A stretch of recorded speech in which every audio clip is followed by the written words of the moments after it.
Next up, we have Gregory Geny, the founder and CEO of BeRightBack. Gregory, take it away. Hi, my name is Gregory Geny, and I'm the founder of BeRightBack, the first travel subscription service in the world to be both customer and supply centric. And let me start off by telling you a little story. At the end of 2018, we were pre-revenue. At the start of 2020, we were doing $60,000 in monthly recurring revenue. In fact, we grew 320% in 2019 alone. And now, let me tell you how we got there. If you think about the travel industry, the process of booking travel really hasn't changed in the last 20 years. And it truly lacks customer centricity, as the onus is still on the customer to do all the heavy lifting, from researching to planning their breaks. But if you think about travel from a consumer's perspective, the only thing that I care about is going on my trip and sharing my experiences. Yet the reality is that it takes 10 hours to research and book a weekend break, usually spread across a number of days or weeks.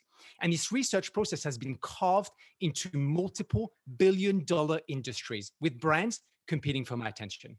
And whilst I'm engaging with all these brands, trying to figure out where to go and where to stay, flight prices are rising, and that is stopping people from traveling. So that's where BRB comes in. By taking the entire purchase journey out of the equation and shortening it down to one simple question: when do you want to go? And our travel subscription service is incredibly simple. You pay £50 per month. For that, you get 3 trips per year with flights and hotels included. And each trip is tailored to your personal travel preferences. And this is how it works. You create your account and set your travel preferences. You choose your plan, and you create your trip in less than 60 seconds by selecting your dates. And a few weeks before your trip, we send you a postcard to reveal your destination and send you personalized travel recommendation. So not only are we promoting spontaneity and saving customers time, but we're also saving them money, as we can secure travel packages far cheaper than the most savvy traveler, not to mention the added benefits of financial protection. And as a subscription-based model, our aim is to over-index on the quality of the trips we deliver. That's why we've only partnered with the best hotels across Europe. So you go away with BRB and have an amazing experience. And here's the thing with an amazing trip: you want to do it again straight away. And with BRB, you can do just that in less than 60 seconds the minute you get home. So we've turned something quite painful into the most convenient and exciting lifestyle brand for travelers, which has real traction. We've already sent customers to over 70 destinations across Europe.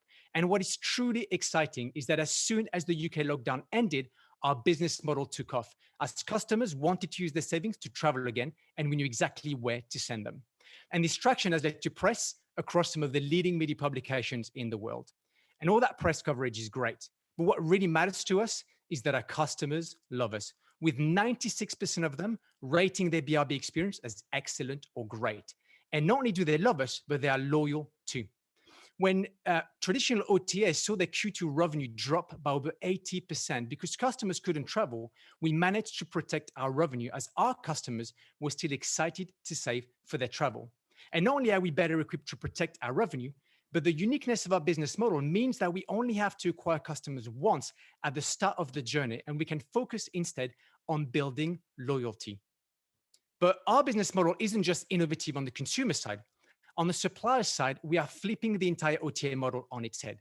Gone are the days of hotels marketing their rooms through a range of distribution channels with zero guarantee on occupancy.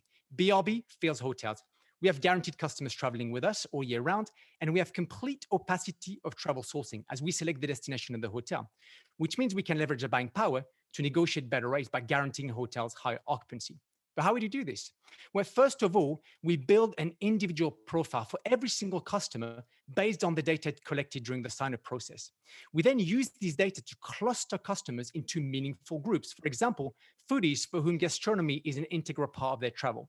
And finally, we match each cluster to the best possible destination and hotel in Europe with a view to maximize customer satisfaction. And over time, we know exactly what to offer and when to offer it. For example, by booking a cooking class for a foodie traveler who's going to Bologna in Italy. And all of this is disrupting a £63 billion industry in the UK alone. And even if we just capture 1% of the millennial market traveling to Europe, we'll have a substantial business ahead of us. That's not looking at other demographics or international expansion.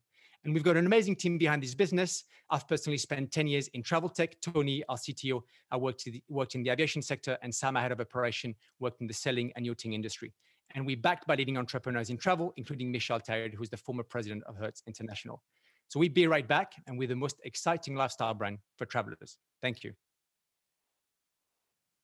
Thank you very much, Gregory. Well done. Dragons, what do we think?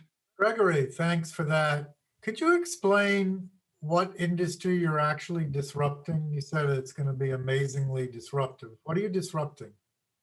I mean, if you look at the existing OTA model, or overall in terms of kind of the booking process of, travel, the fact that customers, there's a real paradox of choice for customers over the last 20 years with, OTAs, aggregators, media sites creating content. As a consumer, I'm spending hours and hours researching, all these different products to figure out where to go and where to stay. And we think that's not the most customer-centric way of doing things. And instead, the travel industry should think about saving customers time and actually saving them money. And we know that the problem is, whilst I am doing all of that research, trying to really decide where I want to travel and finding the best deal within my budget, flight prices or hotel prices might go up, either because, availability is getting scarce, or because the data that I've shared has been used against me to increase the price of travel. The industry is. Go ahead, Tracy. Ellen, you and I keep talking at the same time. You go ahead. I'll ask next. You go. Okay, all right. Can you talk to me a little bit about your customer acquisition strategy? Just trying to get a sense on the demand side. How are you attracting customers? How are you getting the usability in? You mentioned you have strong retention. So should I assume then that attrition and churn are quite low? Yeah, so I mean, when we started this business, the thesis was really, this is a millennial value proposition. So, your typical 25 to 35-year-old young professional.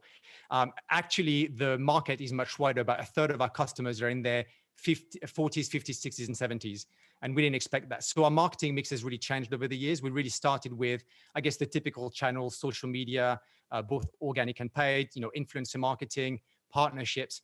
And I guess as we evolve, the partnerships that we have for the business are likely to change to target maybe an older demographic who has a little bit more disposable income. In terms of the churn, I think obviously, COVID has had an impact on that, and we've seen, the churn go up. The majority of our customers have actually paused their account as opposed to canceling their account, which is very positive for us. And we expect them to kind of reactivate that post-pandemic. But we had strong metrics in terms of, recurring travel. The highest churn was obviously on the first trip, because this is where we take the highest risk. We know very little about the customer, but as customers stay with us, we had a churn rate of about 3% from the second trip onward. Thank you. The travel industry is littered with failed startups that have tried this subscription model. And so I'm just curious, what is it that you think really sets you apart? And because I'm concerned about, what's the market size of people who don't want to plan their trips? A lot of people get a lot of pleasure out of planning their trips. Yeah, so we're not removing the planning part entirely. What we're removing is really the whole paradox of choice of, where do I even start? And that creates a lot of anxiety and stress, etc. So, when we reveal your trip and we're saying, hey, you are off to Bologna, you then have plenty of time to actually organize your trip and do a little bit of research if you want to. And we actually give you, data and experiences and restaurants tailored to your personal travel preferences. So we're not removing that part of travel, and, people can get excited about it and build their trip. What we're really taking away is the real hassle of where do I even start, which is, a real pain point, particularly if you travel with multiple people. Great. I think your time's up. Thank you very much, Gregory. Well done. Thank you.